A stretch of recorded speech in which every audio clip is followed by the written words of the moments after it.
우리 함께 읽으신 본문의 말씀 사도행전 1장 6절로 11절 말씀을 중심으로 해서 속회공과제 22과의 말씀입니다. 하늘에 소망을 두라 라는 말씀의 제목으로 여러분과 함께 말씀의 은혜를 나누고자 합니다.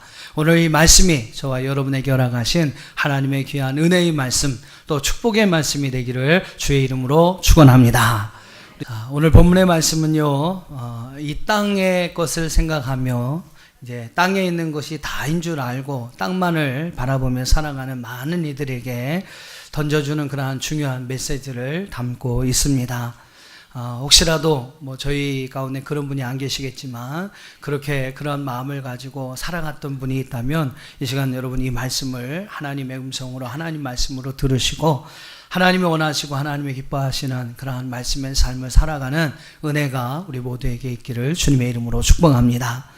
자, 먼저 오늘 말씀의 좀 배경을 한번 살펴보겠습니다. 오늘 6절의 말씀을 여러분 한번 보시죠. 6절의 말씀 같이 읽어보겠습니다. 시작.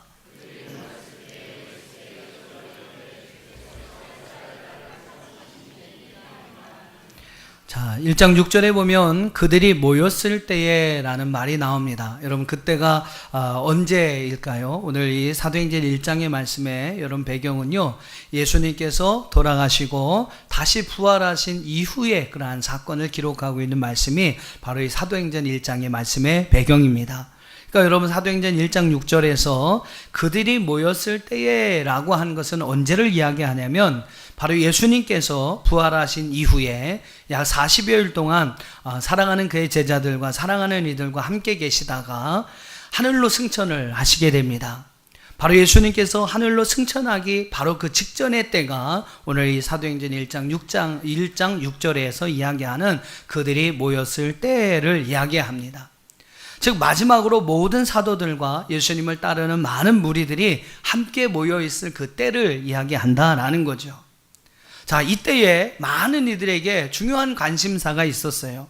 자, 예수님께서는 이제 승천을 앞두고 계시는데 그 예수님의 승천을 앞둔 바로 그 직전에 많은 이들에게 있었던 중요한 관심사가 있었습니다. 그 관심사가 무엇이었냐면 6절 하반절을 한번 보세요. 6절 하반절의 말씀 보면 한 가지 질문이 나옵니다. 제자들 가운데 한 사람이 예수님에게 뭐라고 질문하냐면 예수님, 주께서 이스라엘 나라를 회복하심이 이때입니까? 라는 그러한 질문을 하게 됩니다. 여러분 이 질문 가운데 우리는 당대에 예수님을 통해서 이루고자 했던 많은 사람들의 최대의 관심사가 무엇인지를 분명히 알 수 있게 됩니다. 자, 이 말은 여러분 무슨 말이냐면요, 예수님 이제 때가 되지 않았습니까? 이제 우리가 로마의 군사들을 몰아내고 이스라엘의 해방, 이스라엘의 독립을 이룩할 때가 되지 않았습니까? 라는 이야기입니다. 지금 여러분, 지금 이 시대는요, 이스라엘 백성들이 로마에 의해서 지배를 당하고 점령을 당하는 그러한 어떠한 상황과 그러한 때에 있습니다. 그런 상황에서 오늘 이 이스라엘들이 요구하는 것이 있는데, 이스라엘 백성들이 원하는 것, 특별히 유대인들이 원하는 것이 있는데, 그것은 바로 그들에게 다시 오실 메시아를 통해서 이스라엘의 정치적인 해방과 이스라엘의 어떤 독립이 이루어지기를 원한다라는 거예요. 많은 유대인들이 오실 메시아 그리스도를 통해서 이루고자 했던 오랜 수건이 있다면 바로 그들의 그 이스라엘 민족의 독립이었다라는 겁니다. 그래서 많은 유대인들이 그런 기대를 가지고 살았어요. 이제 메시아로서 우리 예수님이 오셨으니까 지금 상황이 어떻습니까? 예수님께서 큰 능력도 보이셨잖아요. 십자가에 죽으셨던 예수님께서 다시 부활하시기도 했습니다. 그리고 이제 그분의 어떤 부활의 능력 가운데 많은 사람들이 지금 모여 있습니다. 모든 분위기가 이제 한창 무르익을 때가 된 것이죠. 그러니까 사람들 안에 이제 곧 때가 됐다, 이제 얼마 남지 않았다, 이스라엘의 민족이 해방을 받는 것, 이스라엘 민족의 이 나라가 회복이 될 날도 얼마 남지 않았다라는 그러한 기대를 가지고 있었다라는 겁니다. 여러분 이 질문 속에서 우리는 당시의 사람들의 중요한 관심사를 보게 되는데 그 관심사는요, 이스라엘이 언제 회복될 것이냐, 로마의 지배를 받고 있는 이스라엘 민족이 언제 해방을 될 것이냐.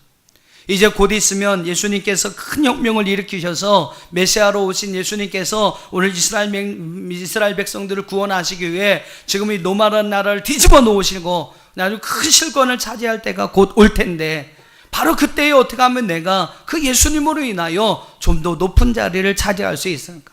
어떻게 하면 좀 한 자리를 얻을 수 있을까? 여러분, 이것이 제자들의 관심사였고 예수님을 따랐던 많은 무리들의 중요한 관심사였다라는 겁니다. 그래서 많은 사람들이 예수님이 이제 때가 되지 않았습니까?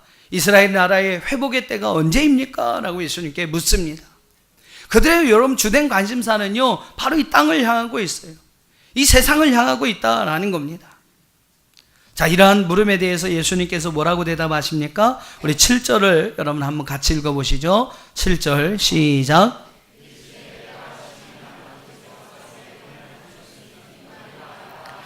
자, 예수님께서는 그들의 질문이 잘못되었다고 부정하지도 않으셨어요. 왜 그런 질문을 하느냐라고 책망하지도 않으셨습니다.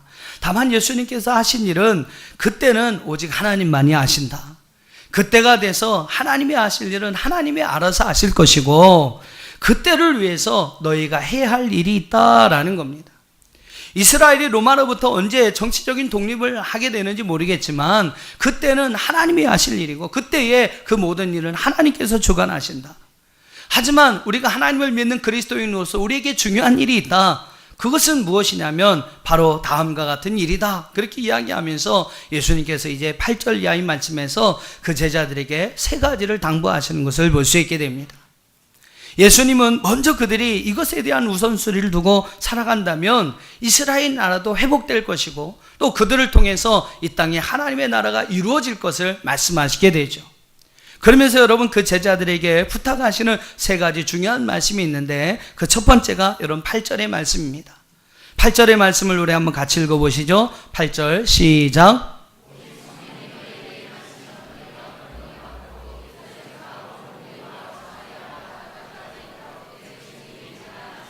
할렐루야. 자, 예수님께서 여러분 제자들에게 말씀하신 첫 번째 부탁하신 말씀이 무엇입니까? 너희는 이 땅에 살아가는 동안 너에게 맡겨진 사명, 증인으로서 맡겨진 사명을 감당해야 한다라는 겁니다. 이후에 어떤 일이 일어날지 하나님이 아신다는 거죠. 하나님이 다 아시고 너희는 다만 이 땅에 사는 동안 너에게 맡겨진 사명이 있는데 너에게 맡겨진 그 사명을 제대로 잘 감당해야 한다. 이것이 여러분 예수님께서 그 제자들을 향해 주신 첫 번째 권면의 말씀, 부탁의 말씀이었다는 거예요. 먼저 사명을 감당하라. 그러면 이후에 너희가 하나님의 영광을 얻게 될 것이다. 우리가 여러분 이 땅에 사는 동안 우리에게 주어진 사명, 하나님께서 오늘 우리를 통해서 이루시려는 그 맡겨진 모든 일에 우리가 최선을 다하는 삶을 살아갈 수 있다면 그 사람은요 이후에 하나님의 나라에서 영광과 칭찬을 받게 된다라는 겁니다. 먼저 여러분 무엇입니까? 먼저 우리가 맡겨진 사명을 감당하기만 하면 먼저 하나님께서 우리를 통해서 이루시려는 그 모든 일을 위해서 우리가 최선을 다하는 삶을 살아갈 수 있다면 이후에 하나님께서 바로 우리를 통해서 하나님의 영광의 자리에 올려주시겠다라는 것입니다. 그러니까 너희가 이 땅에서 잘 되길 먼저 원할 것이 아니라 너희에게 맡겨진 사명이 무엇인지를 분명히 알고 그 사명에 충성해라. 그럼 하나님께서 너희들을 축복하실 것이다. 너희에게 필요한 모든 것을, 너희들이 간구하는 모든 것, 너희가 바라는 모든 것을 다 이루어 줄 것이다. 그래서 여러분 예수님께서는 그들을 향해서 너희가 이 땅에 살아가는 동안 너에게 맡겨진 사명에 최선을 다하라 라고 말씀하고 있는 것입니다. 여러분 어떻습니까? 여러분에게 맡겨진 귀한 사명에 최선을 다하고 계십니까? 여러분에게 주신 그러한 하나님의 사명이 있어요. 자마다 어떻게 보면 그 사명이 다를 수도 있습니다만 하나님은 오늘 우리를 통해서 이루시려는 놀라운 계획을 가지고 계십니다. 그것이 여러분 하나님께서 오늘 우리를 통해서 이루시려는 저와 여러분에게 주신 귀한 사명이에요. 사랑하는 여러분, 그 사명을 위해 최선을 다하고 계십니까? 그 사명에 여러분 충성하고 계십니까? 20세기의 최고의 지성인이라고 알려진 기독교 문학가의 대표격이 되는 그 영국 캠브리지 대학의 C.S. 루이스 목사님이 교수님이 그런 이야기를 했습니다. 여러분 하늘을 겨냥하십시오.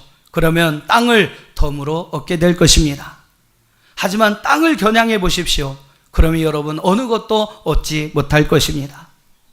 이 세상에 여러분의 목적을 둔다면 아무것도 얻지 못할 것입니다. 세상도 잊어버릴 것이고 하나님의 나라로 잃어버리게 될 것입니다. 하지만 여러분의 목적을 하늘에 두고 살아갈 수 있다면 세상에서도 얻을 것이요 하나님 나라도 얻게 될 것입니다. 할렐루야. 그렇습니다, 여러분. 오늘 이 땅에서 우리가 먼저 행해야 할 것이 무엇인지를 우린 분명히 알고 살아가야 한다라는 거죠. 우리가 이 땅에서 어떤 목적을 두고 살아가느냐, 여러분 그것이 중요한데 오늘 성경은 뭐라고 말씀하고 있습니까? 우리에게 맡겨진 사명을 감당해라. 특별히 여러분 8절의 말씀 보면 우리에게 맡겨진 사명, 저와 여러분 다 사명이 다릅니다만 저와 여러분 모두에게 공통적으로 주시는 그런 하나님의 사명이 있음을 우리는 알게 됩니다. 여러분 그 사명이 무엇입니까? 바로 증인이 되는 사명인 줄로 믿습니다. 하나님의 나라를 얻고 그 나라에서 상급을 얻기 위해서 우리가 먼저 무엇보다 이 땅에서 힘써야 할 사명은요, 바로 이 땅에서 증인이 되는 삶인 줄로 믿습니다. 증인이 되는 사명인 줄로 믿습니다. 오직 성령이 너희에게 임하시면 너희가 권능을 받고 힘을 얻고 파워를 얻어서 예루살렘과 온 유다와 사마리아 땅끝까지 이르러 내 증인이 되리라. 할렐루야. 바로 여러분 하나님께서 우리에게 원하시는 것은 우리가 이 땅에서 살아가는 동안 증인으로서 우리에게 맡겨진 사명을 감당하라고 성경은 우리에게 말씀하고 있어요. 오늘 우리에게 맡겨진 이 귀한 사명을 우리가 제대로 감당할 때, 하나님께서 우리에게 주신 그 증인의 귀한 사명을 제대로 감당하며 나갈 때 하나님 오늘 우리를 통해서 이 땅에 하나님의 나라를 확정하여질 것이고 오늘 이 땅에 하나님의 나라가 완성되어질 줄로 믿습니다. 여러분 증인이란 말이 무엇입니까? 그것은 목격자를 의미합니다. 어떤 사건에 대해서 목격한 증인이 바로 여러분 그 어떠한 사건을 목격한 사람이 바로 증인인 것이죠. 이 증인이 가서 재판장에 가서 내가 이렇게 봤습니다, 이런 걸 봤습니다 라고 정직하게 솔직하게 이야기를 하면 그 재판에서 참 유용하게 쓰임을 받게 됩니다. 증인은요 자기가 본 것에 대해서 솔직하고 정직하게 이야기해야 합니다. 그것이 바로 여러분 증인의 사명인 것이죠. 특별히 여러분 이 증인이란 말에 헬라어는 마르투스라는 단어가 쓰여지는데 이 말은 증인이라는 말과 순교자라는 말의 뜻을 함께 가지고 있습니다. 다시 말하면 증인은요 뭐냐면 자기의 생명을 걸고 자기가 본 것에 대해서 증언할 수 있는 사람, 그것이 바로 여러분 성경이 말하는 증인, 즉 마르투스라는 이야기입니다. 사랑하는 성도 여러분, 오늘 이 땅에 살아가는 날 동안 오늘 여러분에게 허락하신 이 증인의 사명을 잘 감당하는 저와 여러분 되기를 주의 이름으로 축원합니다. 오늘 우리가 경험한 거, 우리가 본 거, 또 하나님께서 우리에게 깨닫게 하신 거, 정말로 그러한 모든 사실들을 우리는 생명을 걸고 목숨을 걸고 이 땅에 많은 사람, 그 진리를 알지 못하는, 그 복음을 알지 못하는 많은 사람들에게 그 살아계신 하나님의 복음의 말씀을, 그 하나님의 능력의 말씀을 전파해야 할 줄로 믿습니다. 그것이 바로 여러분 저와 여러분에게 하나님께서 주시는 사명이라는 거예요. 다른 거 먼저 바라지 말고 이 땅에서 높은 자리를 차지하냐, 어떻게 하면 잘 사냐, 어떻게 우리가 부자가 되느냐, 자녀들이 어떻게 잘 되느냐, 여러분 이것을 생각하기 이전에 먼저 우리에게 맡겨진 사명을 감당해야 한다. 이것이 여러분 예수님께서 오늘 우리에게 첫 번째로 부탁하신 말씀인 줄로 믿습니다.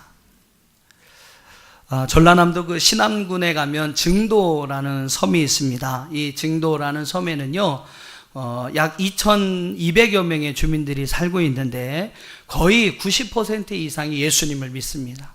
예수님을, 그 작은 섬인데도 불구하고 무려 교회가 11개의 교회가 있어요. 그리고 그 지역에 거의 90% 이상의 사람들이 다 예수를 믿습니다. 거기가 사찰이나 굿당이나 이런 게 전혀 없어요. 미신을 하고 하는 거나 주정판이나 노름판 이런 곳이 한 군데도 없습니다. 그러니까 주일이면 모두 다 문을 닫고 교회 가서 예배하고 봉사하는 그런 곳이에요. 어떻게 이렇게 작은 섬이 90% 이상의 사람들이 예수 믿는 섬으로 바뀔 수 있었는가? 제가 여러분 말로 이렇게 말씀을 드릴 수도 있겠지만 그 분에 관련된 영상이 하나 준비되어 있는데요. 그것을 좀 한번 보겠습니다. 문중경 전사님이란 한 분 때문에 그 진도에 있는 증도라고 하는 그 신안군에 있는 증도라고 하는 섬이 90% 이상이 다 예수 믿는 섬으로 변화됐습니다. 자, 어떤 분이고 어떤 이야기인지를 한번 좀 보시기 바랍니다.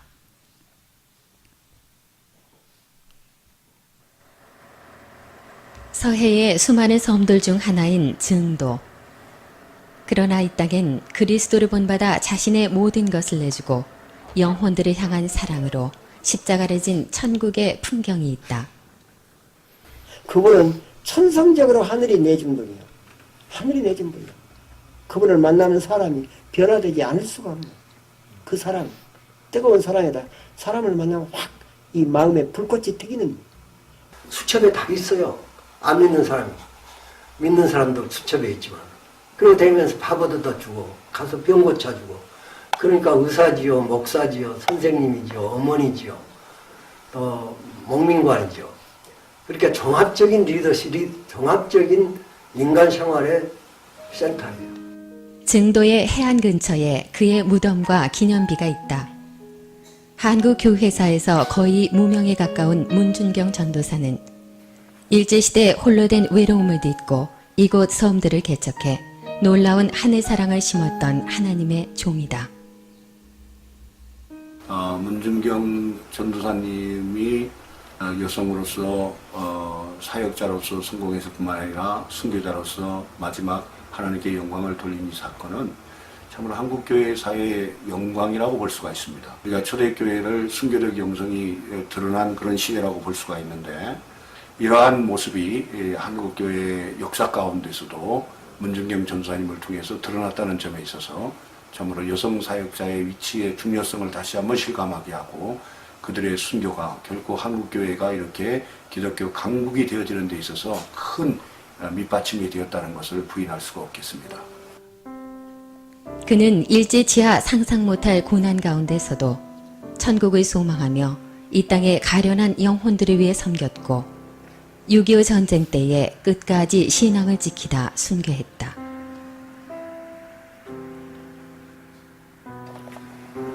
어디가 순교자예요?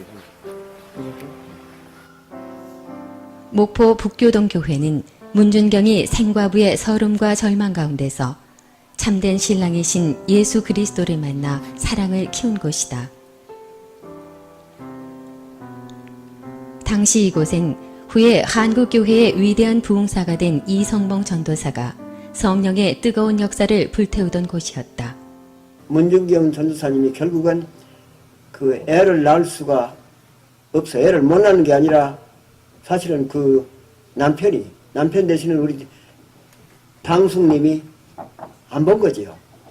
이성봉 목사님 그 집회를 우연히 보게 됐고 거기서 이성봉 목사님을 만나서 결국 목포 북교동교회로 오게 되었다고 그렇게 얘기를 저는 들었습니다. 삶의 회의를 느낀 나머지 고통 중에 있을 때에 이성봉 목사님을 통해서 큰 은혜를 체험하게 됩니다. 그리고 그 체험 이후에 좋은 음악적 소질을 잘 활용해서 이성봉 목사님의 부흥회에 많은 일조를 하게 되는 것을 점검할 수가 있습니다. 17세에 결혼하자마자 집을 나가버린 남편. 그로 인해 극심한 공허와 절망으로 살 소망이 없었던 문준경은 이성봉 목사의 설교를 듣고 다시 태어나는 기쁨을 맛본다. 자살을 꿈꿀 만큼 허무로 가득했던 인생이 그리스도를 영접함으로 찬란한 자유와 희망의 빛으로 채워진 것이다. 네, 비록 연약한 한 여인의 모습이지만 그 한 여인이 맡겨진 귀한 사명, 증인으로서의 귀한 사명을 감당할 때 여러분 섬 전체가 변화되는 그런 놀라운 하나님의 역사가 일어나게 되었습니다. 바로 여러분 이것이 오늘 우리가 이 시대에 감당해야 할 사명이라는 것이죠. 하나님은 오늘 이 시대를 살아가는 오늘 우리에게 이 증인의 귀한 사명을 맡겨주셨습니다. 그리고 오늘 우리가 이 귀한 사명을 감당하며 나갈 때 바로 오늘 우리를 통해서 한 가정이 때로는 한 지역이 더 나아가신 나라와 민족이 변화된 놀라운 역사를 허락해 주실 줄로 믿습니다. 사랑하는 성도 여러분, 이 땅에서 무엇보다도 먼저 여러분에게 맡겨진 귀한 사명, 증인으로서 맡겨주신 이 귀한 사명을 감당하며 나갈 수 있는 저와 여러분이 되기를 주의 이름으로 축원합니다. 말씀은 솔직히 이렇게 드립니다만 복음 전도하는 것이 그렇게 쉬운 일은 아닐 것입니다. 하지만 여러분 우리에게 맡겨준 귀한 사명인 것을 분명히 기억하면서 우리가 그 사명을 위해서 감당을 한다면 그 사명을 감당한다면 그리 복음 전도하는 것도 여러분 그리 어려운 일은 아니라는 거예요. 경험해 보시는 분들은 아실 겁니다. 여러분 증인이 되는 삶이 그리 힘든 것도 아닙니다. 우리가 정말로 8절의 말씀에서 보면 여러분 우리가 증인되는 사명을 볼 때 하나님께서 오늘 우리에게 성령을 주셔서 그러한 증인의 사명을 감당하게 될 것이라고 말씀하고 있는데 정말로 오늘 우리 안에 하나님께서 함께 하시는 성령의 역사가 임하면요 오늘 전도하는 일도 그리 어려운 일은 아닌 줄로 믿습니다. 저도 뭐 예전에 신학교 다닐 때 그런 경험을 이제 많이 했어요. 제가 서울로 이제 기차를 타고 주말에 통학을 했는데 그때 제가 참 전도를 많이 했던 것 같습니다. 그때는 이제 늘 주말마다 기도의 제목이 무엇이었냐면 하나님께 기차 타고 올라갈 때 오르내릴 때 제 옆자리에 안 믿는 사람 아니면 믿다가 낙심한 사람 좀 꼭 복음이 필요한 사람이 꼭 좀 앉을 수 있게 해주세요. 이것이 이제 저의 늘 기도의 제목이었습니다. 그러면서 이렇게 기차 타고 다니면서 늘 옆에 계신 분에게 먼저 말을 걸고 이제 때로는 전도하기도 하고 때로는 그분의 어떤 푸념을 제가 들어주기도 하고 그러면서 이렇게 이제 통학의 길을 오가게 되었습니다. 근데 그때 제가 분명하게 느낀 것은 뭐냐면 저보다도 옆에 있는 분이 더 잘 아시다고요. 내가 은혜가 충만하거나 어떤 여러분 뭐 이렇게 집회에 참여했다가 내가 막 큰 은혜를 받고 그러면 그분이 먼저 저에게 말을 걸어요. 그분이 그걸 먼저 아시고 제 옆에 있는 분이 저에게 먼저 말을 겁니다. 어떤 말씀을 통해 제가 은혜를 받거나 어떤 사역을 통해서 제가 은혜를 받아서 성령의 충만한 은혜를 받으면 옆에 있는 분이 먼저 말을 걸어요. 여러분 솔직히 뭐 전도한다고 하지만 첫 말 꺼내는 것이 참 어렵습니다. 처음에 무슨 말을 이야기할까 뭐라고 물어봐야 할까 그 첫 마디 띄는 것이 참 어려운데 내가 성령이 충만하고 하나님의 은혜가 충만하면 오히려 저는 가만히 있는데 옆에 계신 분이 먼저 이야기를 걸어주시는 거예요. 그래서 제가 참 쉽게 복음을 전하고 또 그럴 때마다 그분도 그 복음을 쉽게 받아들이는 그러한 모습을 보게 됩니다. 복음 전파하는 거 여러분이 증인으로서의 삶을 감당하는 건 쉬운 일은 아닙니다. 하지만 오늘 말씀과 같이 오늘 우리에게 하나님의 성령이 임할 때에 할렐루야 하나님의 성령이 충만할 때 오늘 우리는 이 귀한 사명을 잘 감당하게 될 것이고 오늘 우리를 통해서 우리의 가정이 변화되고 할렐루야 우리 주변의 사람들이 변화되고 이 사회와 이 나라와 민족이 모든 환경과 여건들이 변화되는 놀라운 역사가 일어나게 될 줄로 믿습니다. 예수님 먼저 우리에게 이 증인으로서의 귀한 사명을 감당해야 한다라고 우리에게 말씀하고 계신 것이죠. 두 번째 말씀을 들어보세요. 두 번째 뭐라고 말씀하시냐면 9절과 10절 말씀에 기록되고 있습니다. 9절 10절 같이 읽어보겠습니다. 시작.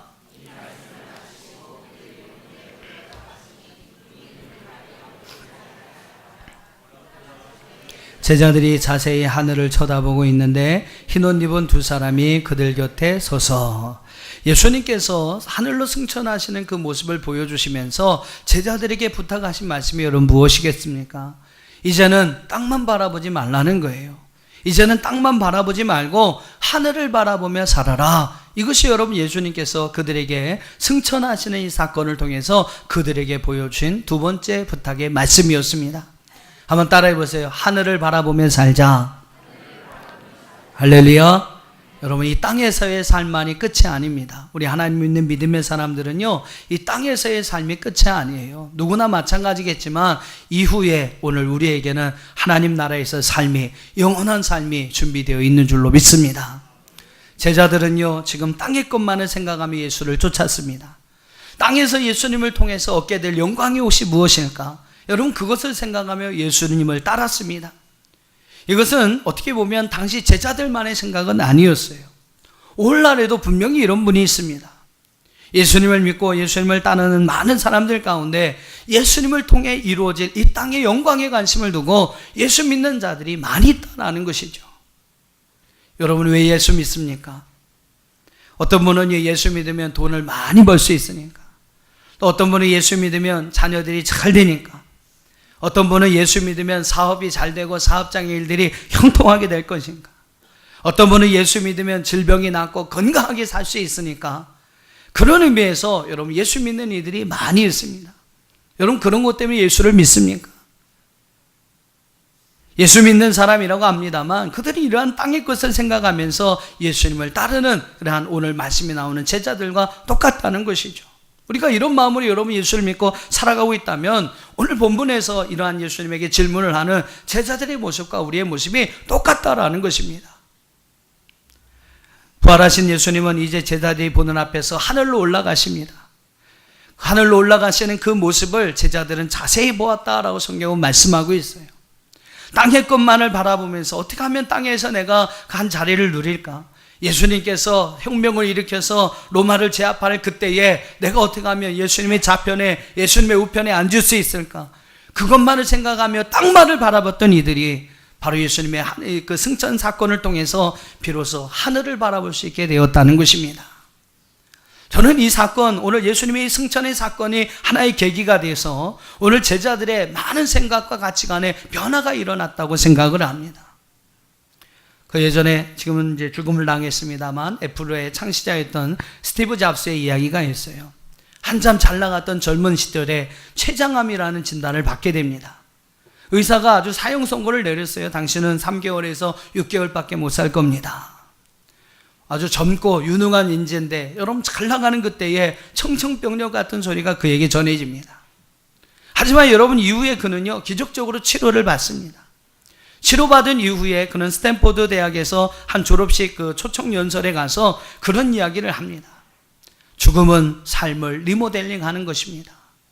죽음을 통해서 우리의 삶은 새롭게 리모델링이 됩니다 라는 그런 이야기를 하면서 죽음에 관한 여러 가지 이야기들을 하게 되죠. 학생들 앞에서 그 이야기를 합니다. 여러분 무슨 이야기입니까? 죽음이 삶을 리모델링한다. 일상생활 속에서 파묻혀서 정신없이 할 때는 인생이 무엇인지 몰랐다는 거예요. 그냥 그저 앞에 보이는 성공을 위해서, 그 앞에 보이는 이런 그런 실적을 위해서 열심히 쫓아 살았는데 죽음이라는 선고를 받고 나니까 이제는 그의 인생이, 그의 삶이 새롭게 보이기를 시작하더라는 것입니다. 건강할 때는 땅에 있는 것이 다인 줄 알았어요. 그래서 그것을 열심히 쫓아갔습니다. 그러나 이제 죽음의 날이 얼마 남지 않았다라는 선고를 받고 나니까 죽음 이후의 인생에 대해서 눈이 뜨이게 되고 죽음 이후의 인생에 대해서 생각하게 되더라는 거죠. 그러다 보니까 자기의 인생이 변화되고 그의 가치관들이 바뀌기를 시작했다라는 겁니다. 이 스티븐 잡스는 그런 이야기를 합니다. 췌장암은 하나님이 자기에게 주신 스페셜 기프트다, 즉 특별한 선물이다 라고 고백을 합니다. 그는 바로 다시 이제 암이 전이가 돼서, 간의 전이가 돼서 결국 죽음을 당했습니다만 죽음의 선고를 통해서 새로운 인생에 대한 눈이 뜨이게 되고 새로운 인생을 살게 되었다고 이야기를 하면서 그 죽음에 대한 선고는 하나님이 자신에게 주신 특별한 선물이었다라고 그 자신의 삶을 회고하게 됩니다. 저는 이 스티브 잡스에게 죽음이 그런 역할을 한 것처럼 오늘 이 제자들에게 있어서 예수님의 승천의 사건이 바로 그들 제자들의 생각과 또한 인생에 대한 어떠한 또 가치관에 대한 새로운 어떠한 시각을 그들에게 주는 좋은 역할을 한 것이라고 저는 생각을 합니다. 땅의 것만을 바라보며 살아왔던 이 제자들이 이제는요 눈을 들어 하늘을 들어볼 수 있게 되었습니다. 땅의 것만을 소망하며 살았던 이들이 이제는요 하늘의 것을 소망하면서 살 수 있는 그러한 믿음과 마음과 소망이 생겨나게 되었던 것입니다. 땅의 것이 다인 것으로 생각했는데 아니었구나. 하늘로 올라가시는 그 예수님의 모습을 보면서 천사들과 함께 동행하는 그 주님의 모습을 보면서 하늘에서의 또 다른 우리의 삶이 있구나. 여러분 제자들은 그것을 분명히 깨닫게 되었다는 것입니다. 소망하고 기도하기는 저와 여러분도 오늘 이러한 귀한 사실을, 중요한 사실을 깨닫게 되는 은혜가 있기를 주의 이름으로 축원합니다. 우리에게 하늘을 볼 수 있는 눈이 열려야 합니다. 하늘의 것을 소망할 수 있는 눈이 열려야 합니다. 이 땅에서 여러분 삶이 다가 아니요 이후에 우리에게 영원한 하나님의 삶이 있다는 사실을 우리는 분명히 기억해야 할 줄로 믿습니다. 사랑하는 여러분, 우리가 이 땅에서 천년만년 사는 게 아니지 않습니까? 이 땅에서의 우리의 삶은 나그네와 같아요. 잠시 잠깐 들렸다 가는 것이 이 땅에서의 삶입니다. 하지만 여러분, 우리는 우리가 가야 할 영원한 처소가 있습니다. 우리가 왔던 그곳으로, 우리의 본향으로 다시 돌아가야 할 영원한 하나님의 아버지의 거룩한 처소가 바로 하나님의 나라가 우리 가운데 있는 줄로 믿습니다. 오늘 이 사실을 여러분 분명히 기억하시면서 여러분 이제는 땅의 것만 바라보지 마시고 하늘의 것을 바라볼 수 있는 귀한 은혜와 그러한 눈이 저와 여러분 가운데 열려지기를 주의 이름으로 축원합니다. 사도 바울은 골로새서 3장 1절과 2절 말씀에서 우리에게 이런 말씀을 합니다. 우리 한번 같이 읽어보시죠. 골로새서 3장 1절과 2절입니다. 시작.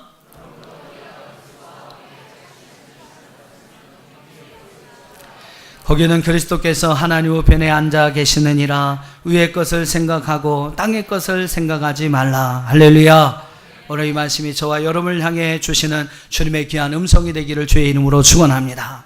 세 번째로 예수님께서 부탁하신 말씀이 있어요. 우리 한번 11절을 같이 한번 읽어보겠습니다. 11절 시작.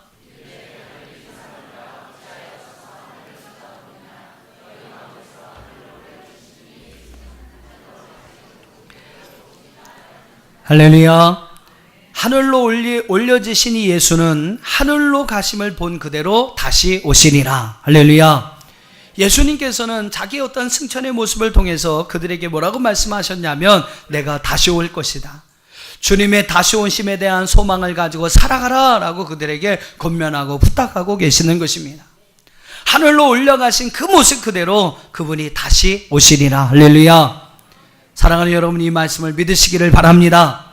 예수님에 관한 모든 성경의 말씀이 다 실현되었어요.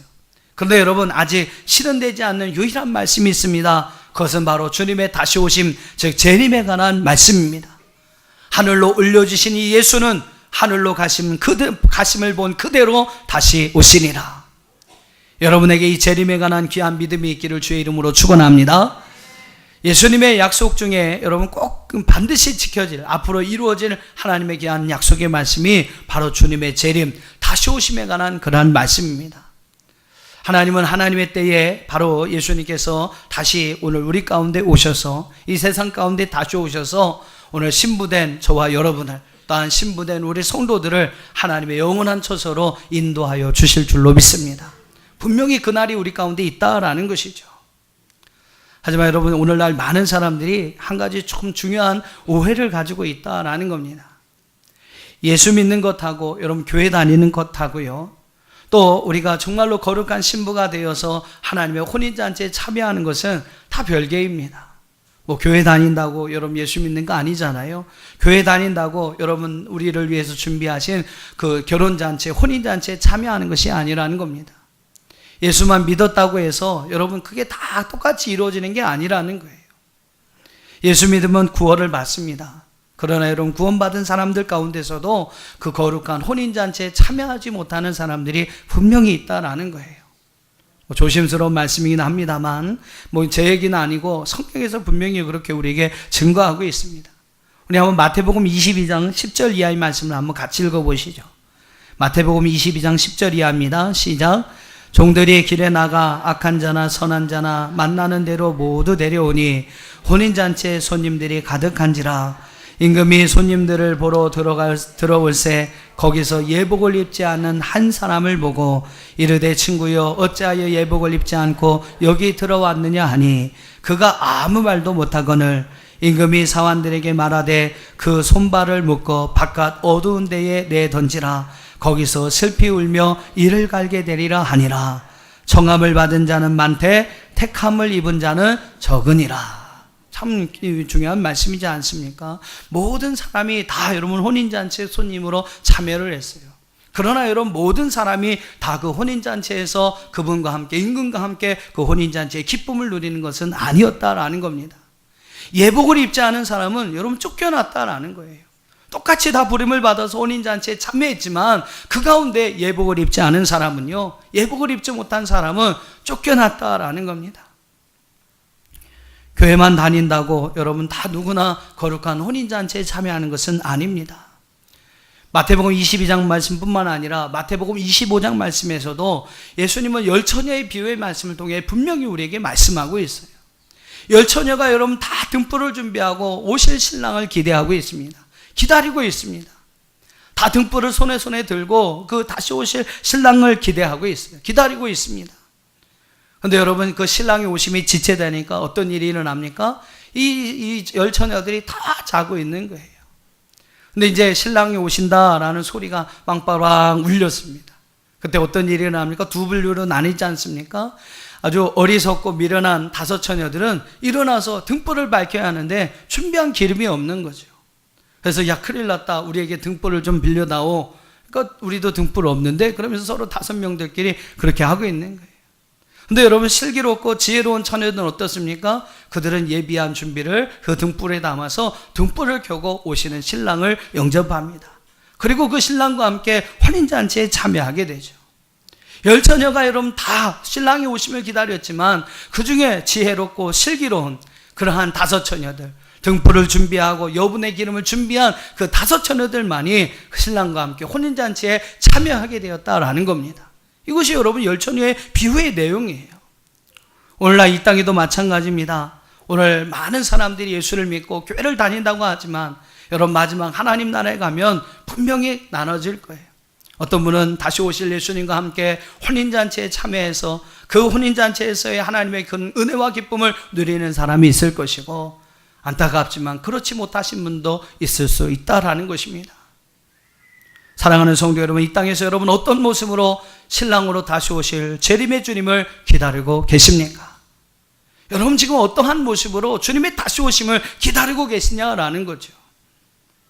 거룩한 예복을 입은 신부와 같이, 할렐루야, 단정한 모습으로 신랑이 오심을 준비하는 거룩한 신부의 모습과 같이, 정결한 신부의 모습과 같이 여러분의 삶을 살아갈 수 있기를, 주님의 다시 오심을, 신랑의 다시 오심을 여러분 준비하는 저와 여러분 되기를 주의 이름으로 축원합니다.